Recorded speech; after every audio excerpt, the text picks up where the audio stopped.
176 یہ سزا اس لیے ہے کہ اللہ نے حق کے ساتھ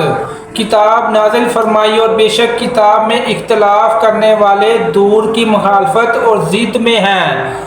فی الکتابی کتاب میں، کتاب سے مراد قرآن شریف ہے یا توریت شریف۔ پہلی صورت میں اختلاف سے مراد ہوگا نہ ماننا اور دوسری صورت میں اس سے مراد ہوگا صحیح طور پر نہ ماننا، کیونکہ یہودی قرآن کو بالکل نہ مانتے تھے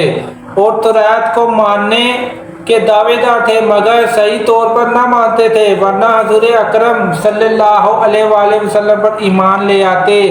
ایک قول یہ ہے کہ یہ آیت مشرکین کے حق میں نازل ہوئی۔ اس صورت میں کتاب سے قرآن ہی مراد ہوگا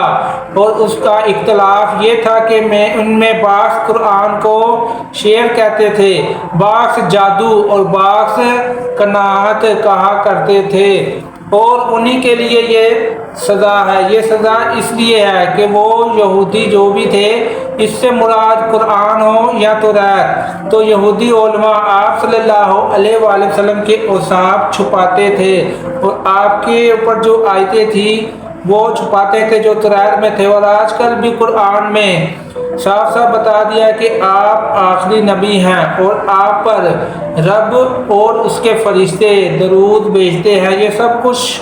بالکل آنکھوں کے سامنے اور قرآن میں موجود ہے، لیکن پھر بھی لوگ اس میں اختلاف کرتے ہیں اور دور کی مخالفت میں ضد میں ہیں، اور یہ آیت نازل ہی اس لیے ہوئی کہ یہ لوگ باز آ جائیں، لیکن یہ لوگ نہیں باز آتے تو ان کے لیے دردناک عذاب ہے جو تیار کیا گیا ہے۔ یہ سزا اس لیے ہے کہ اللہ کے حق کے ساتھ کتاب نازل فرمائی اور بے شک کتاب میں اختلاف کرنے والے